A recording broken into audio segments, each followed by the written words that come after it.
Hello दोस्तों, स्वागत है आपका इस चैनल पे। आज का यह जो वीडियो है हड़प्पा सभ्यता के उन सभी प्रश्नों का संग्रह है जो पीसीएस एग्ज़ाम में पूछे गए हैं। ये सभी क्वेश्चन आने वाले अन्य एग्ज़ामों के लिए भी महत्वपूर्ण साबित होंगे। तो चलिए वीडियो शुरू करते हैं। पहला क्वेश्चन है, मानव समाज विलक्षण है क्योंकि वह मुख्यतया आश्रित होता है। मुख्यतया आश्रित होता है तो इसका जवाब होगा अर्थव्यवस्था पर। क्वेश्चन नंबर 2 की तरफ बढ़ते हैं। हड़प्पा निम्नलिखित में से किस सभ्यता से संबद्ध है? तो हड़प्पा तो सिंधु घाटी सभ्यता से संबद्ध है, इसका आंसर सिंधु घाटी सभ्यता होगा। क्वेश्चन नंबर 3 की तरफ बढ़ते हैं। सिंधु सभ्यता संबंधित है, तो सिंधु सभ्यता संबंधित है आद्य ऐतिहासिक युग से। आद्य ऐतिहासिक युग का मतलब हुआ इतिहास का वह कालखंड जिसके लिखित विवरण उपलब्ध हैं लेकिन परंतु उसे पढ़ा नहीं जा सका है। तो सिंधु सभ्यता से जो भी लिखावटें मिली है उसे हमारे इतिहासकारों ने अभी तक पढ़ नहीं पाया है, इसलिए सिंधु सभ्यता आद्य ऐतिहासिक युग से संबंधित है। क्वेश्चन नंबर 4 की तरफ चलते हैं। सिंधु घाटी की सभ्यता गैर आर्य थी। गैर आर्य थी क्योंकि बिल्कुल पहला आंसर ही होगा इसका, क्योंकि वह नगरीय सभ्यता थी।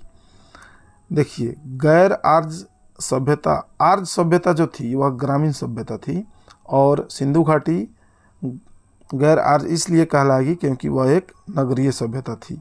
बाकी सभी आर्य वाली व्यवस्था में भी था, उसकी अपनी लिपि थी, आर्यों की भी अपनी लिपि थी। खेतिहर अर्थव्यवस्था आर्यों में भी थी, उसका विस्तार नर्मदा घाटी तक था, ये भी आर्य व्यवस्था में भी थी। बिल्कुल इसका आंसर ए ही होगा। चलिए क्वेश्चन 5 की तरफ बढ़ते हैं।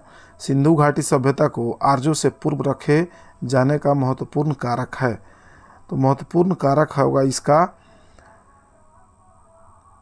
पहला ऑप्शन है लिपि, दूसरा ऑप्शन है नगर नियोजन, तीसरा चौथा ऑप्शन पहले देख लिया जाए। मृदभांड, बिल्कुल मृदभांड ही होगा। क्वेश्चन नंबर 6 की तरफ चलते हैं।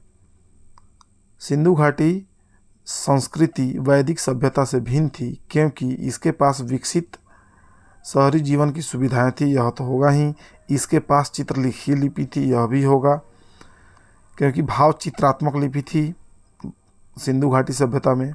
इसके पास लोहे और रक्षा शस्त्रों के ज्ञान का अभाव था, तो यह भी ऑप्शन सही है, मतलब सभी के सभी सही हैं। इसमें 6 का आंसर डी हो जाएगा। चलिए आगे बढ़ते हैं क्वेश्चन नंबर 7 की तरफ। हड़प्पा संस्कृति की जानकारी का प्रमुख स्रोत है। तो हड़प्पा संस्कृति की जानकारी का प्रमुख स्रोत शिलालेख, पक्की मिट्टी की मुहरों पर अंकित लेख, पुरातात्विक खुदाई ही होगा क्योंकि हड़प्पा में जो भी मिले हैं लिखावटें उसे पढ़ा नहीं जा सका है, तो इसका आंसर सी होगा। क्वेश्चन नंबर 8 की तरफ चलते हैं। निम्नलिखित में से कौन सा सिंधु घाटी की सभ्यता पर प्रकाश डालता है? अभी अब 7 नंबर में भी वही सवाल था, इसका आंसर पुरातत्व संबंधी खुदाई होगा। क्वेश्चन नंबर 9 है, सिंधु घाटी के निवासियों की सभ्यता को जानने का मूल स्रोत है। वहाँ पाई गई मोहरें, बर्तन जेवर हथियार तथा औजार, मंदिर, लिपि। तो मंदिर तो मिला ही नहीं है, इसका आंसर होगा मोहरे। 9 नंबर का जवाब होगा मोहरे। चलिए क्वेश्चन नंबर 10 की तरफ बढ़ते हैं। हड़प्पा संस्कृति की उत्पत्ति के संदर्भ में निम्नलिखित में कौन सा जोड़ा सही नहीं है? तो इसका डिटेल हम लोग देख लेते हैं। यहाँ पर सभी दे दिया है, हालांकि यह सही यह होगा, यह एम रफीक मुगल ने जो बोला है कि हड़प्पा सभ्यता ने मेसोपोटामिया सभ्यता से प्रेरणा ली, यह गलत है। बाकी सभी ने EJH मैके सुमेर से लोगों का पलायन हुआ, बिल्कुल यह सही है, उन्होंने बोला है। मार्टिमर व्हीलर पश्चिमी एशिया से सभ्यता के विचार का प्रवसन हुआ, यह भी सही है। अमलनंदा घोष हड़प्पा सभ्यता का उद्भव पूर्व हड़प्पा सभ्यता की परिपक्वता के परिणाम स्वरूप हुआ, ये भी सही है। यहाँ पर यह एम रफीक मुगल वाला जो लाइन है वह गलत है, उन्होंने यह नहीं बोला था। चलिए आगे बढ़ते हैं क्वेश्चन नंबर 11 की तरफ। इसको मिलान करना है, तो इसको मिलान का देख लेते हैं एक बार में डिटेल। हड़प्पा का खुदाई दयाराम साहनी ने करवाया है, फिर हस्तिनापुर का बीबी लाल ने, तक्षशिला का जॉन मार्शल ने और कौशाम्बी का MG मजूमदार ने। क्वेश्चन नंबर 12 की तरफ बढ़ते हैं। भारत में चांदी की उपलब्धता के प्राचीनतम साक्ष्य मिलते हैं। तो भारत में चांदी की उपलब्धता के प्राचीनतम साक्ष्य हड़प्पा संस्कृति से ही मिलते हैं, इसका आंसर ए होगा। क्वेश्चन 13 की तरफ बढ़ते हैं। हड़प्पा में मिट्टी के बर्तनों पर सामान्यतः किस रंग का उपयोग हुआ था? देखिए, यह बीपीएससी में भी पूछा जा चुका है, लाल रंग का इसका आंसर होगा लाल रंग। क्वेश्चन नंबर 14 की तरफ चलते हैं। मूर्ति पूजा का आरंभ कब से माना जाता है? तो मूर्ति पूजा का आरंभ तो सिंधु घाटी सभ्यता में भी कुछ मिलता है, पशुपति की मुद्रा मिली है, तो उस आधार पर लोग अनुमान लगाते हैं कि उस समय भी पूजा होती होगी। इसका आंसर होगा पूर्व आर्य। मूर्ति पूजा का आरंभ पूर्व आर्य से माना जाता है। क्वेश्चन 15 की तरफ चलते हैं। निम्नलिखित पशुओं में से किस एक का हड़प्पा संस्कृति में पाई मुहरों और टेराकोटा कलाकृतियों में निरूपण नहीं हुआ था? तो गाय कभी कहीं नहीं मिला है, गाय का कोई पहचान। हाथी, गैंडा, बाघ मिले हैं, पशुपति की मुद्रा पर ये लोग अंकित हैं, लेकिन गाय नहीं है। यह क्वेश्चन दरोगा के एग्जाम में भी पूछा था। क्वेश्चन 16 की तरफ बढ़ते हैं। निम्नलिखित में कौन सा एक हड़प्पा स्थल नहीं है? तो देखिए, चौहुद्रों में मनके बनाने के कारखाने हैं, कोटदीजी भी है, अभी पाकिस्तान में है, देसलपुर भी है, लेकिन यह सोहगौड़ा मौर्य काल से संबंधित है, यह हड़प्पा स्थल नहीं है। इसका आंसर होगा सी। क्वेश्चन नंबर 17 की तरफ, इसको मिलान करना है, तो मिलान के लिए हम लोग यहाँ डिटेल देख लेते हैं। डिटेल नहीं दिया है, चलिए कोई बात नहीं है। तो यहाँ पर आंसर इसका हो जाएगा लोथल में गोदीपाड़ा मिला है, कालीबंगा से जूते हुए खेत मिले हैं, धौलावीरा से और बनावली से पक्के ईंटों की बनावली से हल मिला है, मिट्टी की बनी हुई हल, और धौलावीरा से मिला है हड़प्पा लिपि के बड़े आकार के 10 चिन्हों वाला एक शिलालेख। इसका आंसर धौलावीरा आएगा और यह बनावली आएगा इसमें। लोथल में गोदीवाड़ा, कालीबंगा में जूता हुआ खेत। तो चलिए क्वेश्चन आगे की तरफ बढ़ाते हैं। एक जूते हुए खेत की खोज की गई थी, अभी पिछले क्वेश्चन में इस बात पर चर्चा हुई है। जूता हुआ खेत मिला है कालीबंगा से। क्वेश्चन 19 की तरफ बढ़ते हैं। देखिए, सावधान R37 कहाँ से मिला है, गोदी कहाँ से मिला है, नर्तकी की मूर्ति कहाँ से मिली है और जूता हुआ खेत कहाँ से मिला है? तो इसको मिलान कर लेते हैं। कालीबंगा में मिला है जूता हुआ खेत, लोथल में मिला है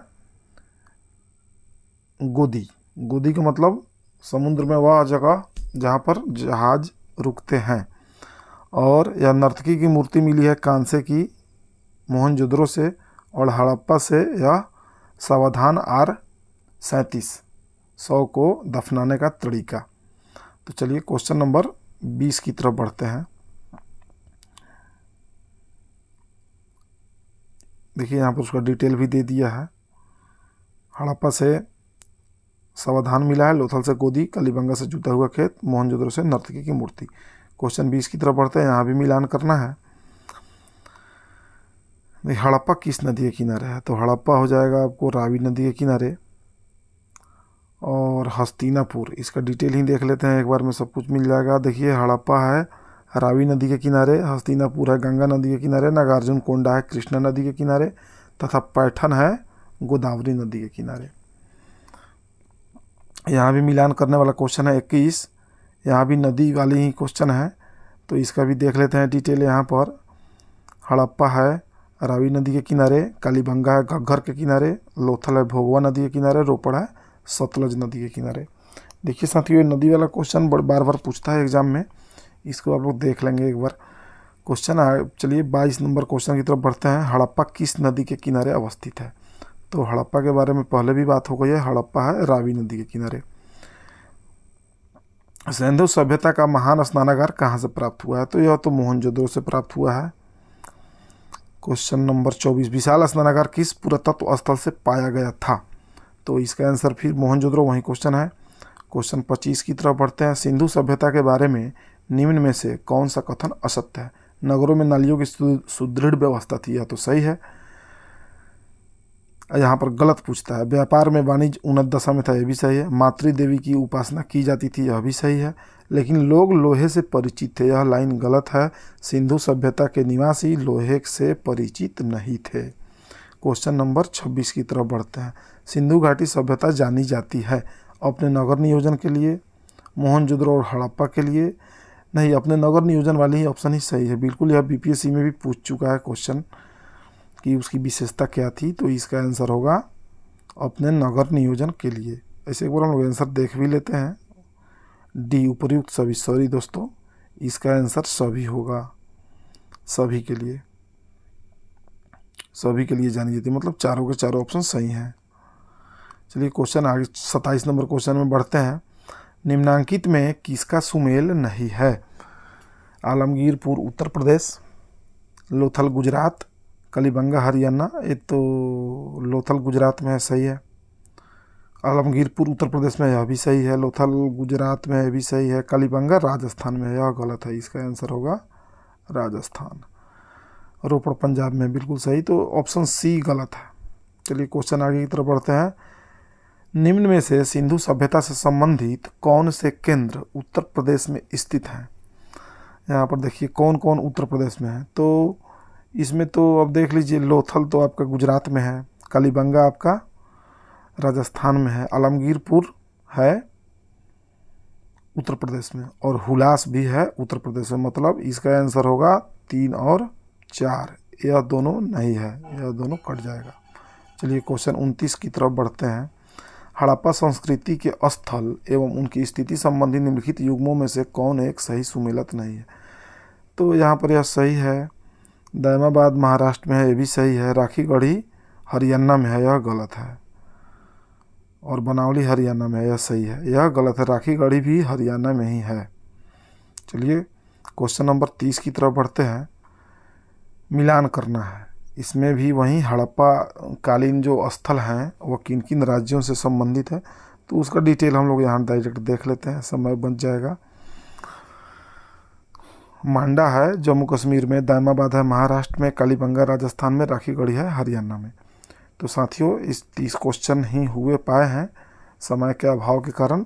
अब नेक्स्ट वीडियो में बाकी क्वेश्चन आपको मिलेंगे इस चैप्टर से संबंधित। तब तक के लिए हम लोग इस वीडियो को यहीं समाप्त करते हैं। जय हिंद साथियों, फिर मिलते हैं अगले वीडियो में। साथियों एक रिक्वेस्ट है, आप लोग इस वीडियो को लाइक करें, अपने दोस्तों में शेयर करें और चैनल को सब्सक्राइब करें। फिर मिलते हैं नेक्स्ट वीडियो में। चलिए साथियों, जय हिंद।